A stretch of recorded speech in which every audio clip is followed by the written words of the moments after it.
This is Southern Cross News with Rachel Williams. Good evening, everyone. Labor has retained the Tasmanian seat of Braddon after a bitter battle between JUSTINE KEAY and Liberal Brett Whiteley. The Prime Minister has played down the opposition's by-election victories, condemning Labor's lies for the party's Super Saturday success. The opposition held on to all 4 seats it contested, claiming the result sends a message to Malcolm Turnbull ahead of the next federal election. From the start of the night, the signs were good at the Braddon Labor camp. And it wasn't long until the mood turned from elation to celebration. The Queen of Braddon. Justine KEAY said it had been a tough fight to win back her seat. And I'll take this fight to the next general election. A more sombre mood spread among the Liberal faithful as they saw the writing on the wall. This is a contest like climbing Mount Everest without any oxygen. And right now the summit is going to be hard to make from here.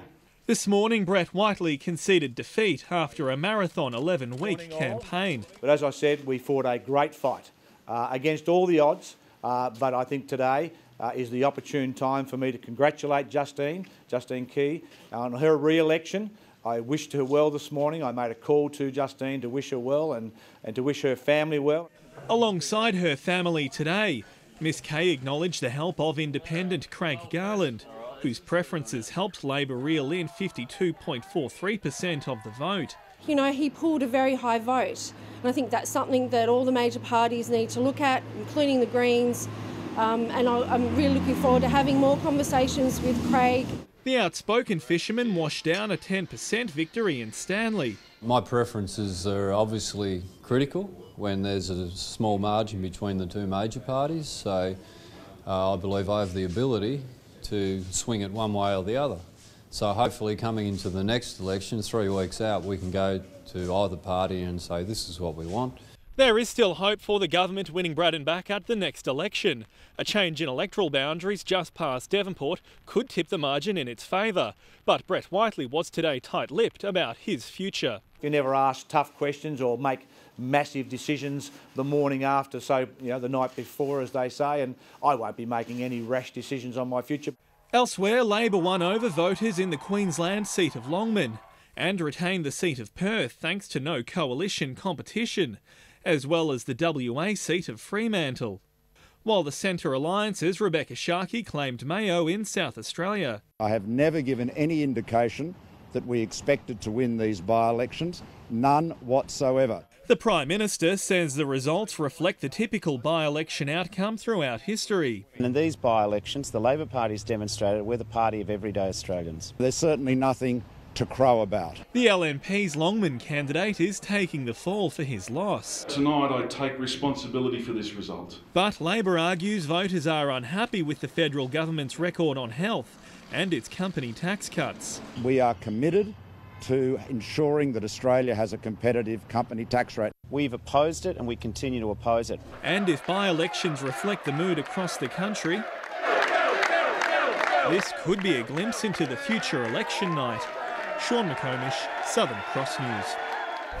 Health professionals have slammed the government's proposed changes to the state's gun laws. While the Premier is standing by his controversial plan, doctors, unions and nurses are worried the changes will have devastating consequences. For many Tasmanians, April 28, 1996 is a date they will remember forever. For health professionals, just thinking about the Port Arthur massacre still brings back traumatic memories. It was a bit like going to war for a day. You don't often see like 19 people badly injured all at once. Today, the health community is taking on the government, a united front against controversial proposed changes to our gun laws. They say the current laws established in the wake of Port Arthur have been life-saving. We oppose any watering down of the current gun laws. The reality is that it's not just communities that are affected and individuals that are affected where gun deaths occur. The government's proposed new laws would allow farmers and licence holders greater access to some weapons, extend licence durations and extend the possession of gun silencers. The Premier is standing by the plan. We'll not do anything to compromise the National Firearms Agreement. We'll not do anything to water down Tasmania's gun laws. Those speaking out, including representatives from the Alannah and Madeline Foundation, formed by the father of 2 little girls who were shot dead during the Port Arthur tragedy. Focuses on protecting children from violence, and that covers a wide range of areas, but clearly the issue of firearm safety for the community is really important. And within 6 weeks of this event, we had these national laws, and they had enormous popular support, which is why there's serious concern now of who's trying to roll it back. Following intense public scrutiny, the proposal is now subject to an inquiry. Public submissions close on Friday. Michelle Wisbey, Southern Cross News. A Claremont man is in a serious but stable condition at the Royal Hobart Hospital tonight after an alleged stabbing incident at Claremont. Police were called to an address on Branscombe Road at 8 o'clock last night and say the 27-year-old suffered a single stab wound to the chest. 2 people are currently assisting police with inquiries. Anyone with information in relation to the incident is urged to contact Crime Stoppers.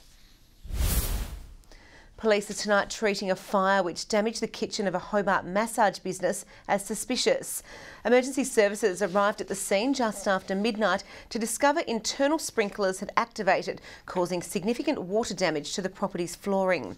But the owner of the business says the result could have been much worse.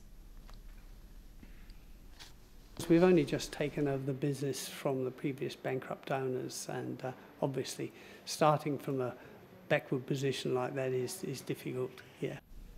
It's believed the incident caused around $10,000 damage. Huon Aquaculture has become the first ever seafood brand to receive RSPCA approval.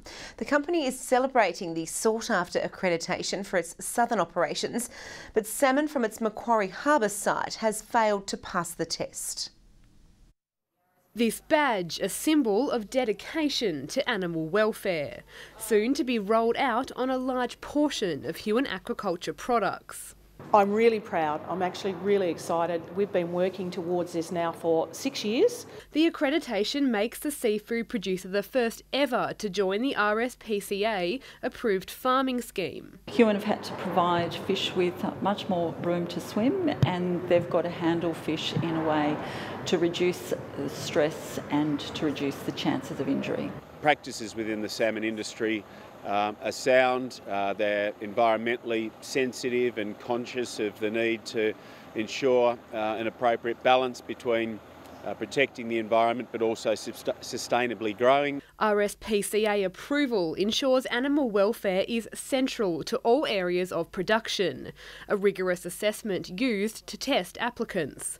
Fish from the company's southern sites all received the approval, but salmon grown in the troubled Macquarie Harbour will not get the accreditation after it failed to impress. The independent science that's been done has identified some issues, and we're not confident that we can control the welfare outcomes. Despite this, Huon Aquaculture will continue to farm in the area, aiming for accreditation in the future. We've always had a very conservative farming area over there.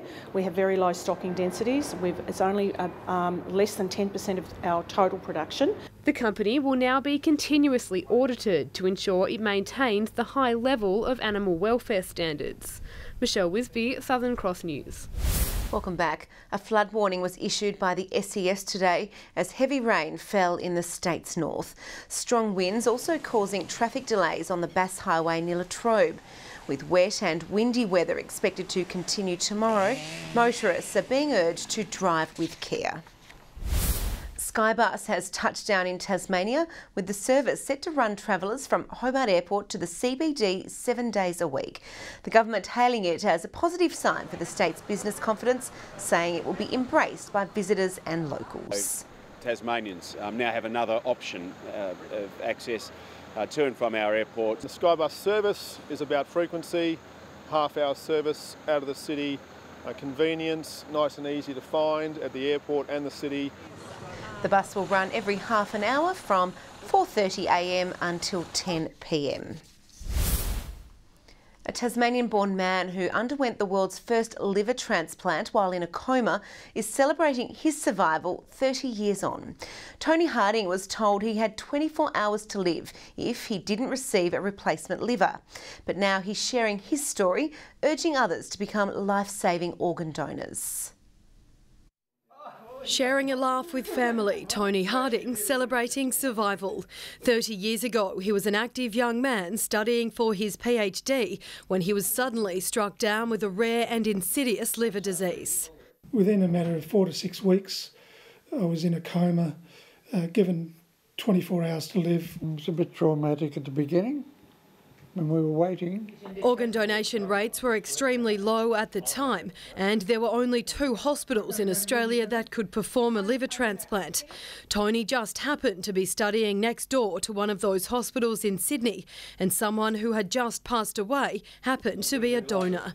What was heartbreaking for one family saved his life. We've done liver transplants previously, but this was the first time they'd actually got someone who's so sick that they were in a coma and were willing to perform a liver transplant to save their life. And he had it and came out of it so well.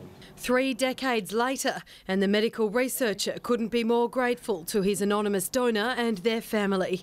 He's represented Australia at the National and World Transplant Games numerous times. I've been able to travel the world, was able to complete my PhD, contribute to the work economy, and see a number of nieces and nephews that were all born after I had my transplant. Tony's sharing his story at the kick-off of Donate Life Week in the hope even more Tasmanians will sign up and discuss their decision with their loved ones.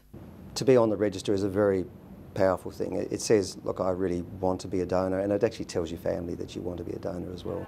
Across the country, 1,400 Australians are waiting for an organ or tissue transplant, while 11,000 are on dialysis. If you're on the organ donor register and your family are aware of your wishes, then there's a 9 in 10 chance that the family will say yes to organ donation, and they'll respect, your wishes. Here in Tasmania, half of our population over 16 are registered, and those rates are rising. Last year, 19 lives were saved. We really do see people getting a second chance at life. But there's always room for more. To sign up, visit the Donate Life website. You never know if you're ever going to need a transplant yourself. LOUISE, HEDGER, Southern Cross News. A true Tassie champion has received a hero's welcome from his biggest supporters today. Aran Miller left for the Down Syndrome World Swimming Meet 2 weeks ago, and he's managed to win 15 medals and smash several records. Returning home a hero, Launceston swimmer Aran Miller welcomed with open arms today following his success at the Down Syndrome World Swimming Championships in Canada. I love him so much. That's why I'm very, very, very proud of him. Standing by his side, Aran's mother, Nada, couldn't hide her pride. He's put a lot of hard work into it, so he's earned it. The fruits of his labour proudly on display. And with previous success at championships in Italy and Mexico, he's built up quite a collection, picking up an extra 15 medals during his Canadian campaign. 6 relays and 7 gold and 1 silver. And to top it off, the 24-year-old smashed several world records. The first 2 races he was in, the 400 individual medley, he got a world record, and then the 100 fly, and then one of the relays they got a world record. This was a challenge Aran faced alone, with his family cheering him on from home over 17,000 kilometres away. I'm really happy to see him again. I did miss him a lot. And after a mammoth effort, Aran says he's not quite ready to dive back in just yet. The next one is in Turkey, but I might have a rest, I think.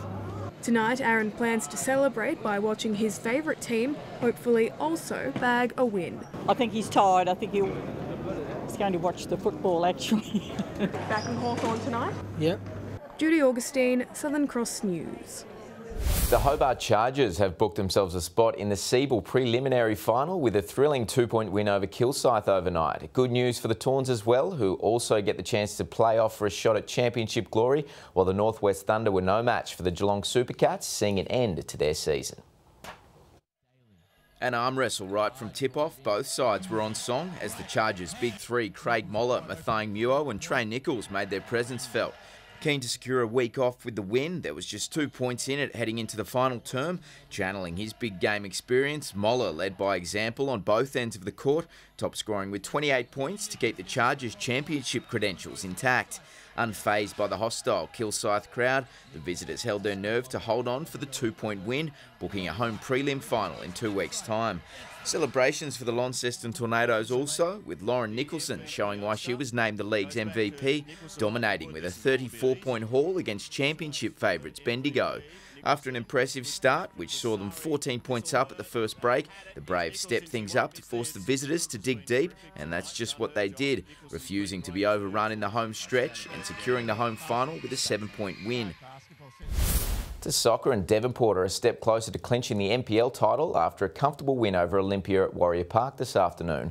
Braddon man capitalising on some lacklustre defence to score the visitors first just before half-time, but the ladder leaders weren't done there, striking again in the second to notch up the 2-0 victory.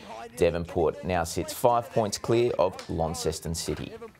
Meantime, drivers have navigated their way through some tricky conditions during the final day of the Subaru Rally Tasmania.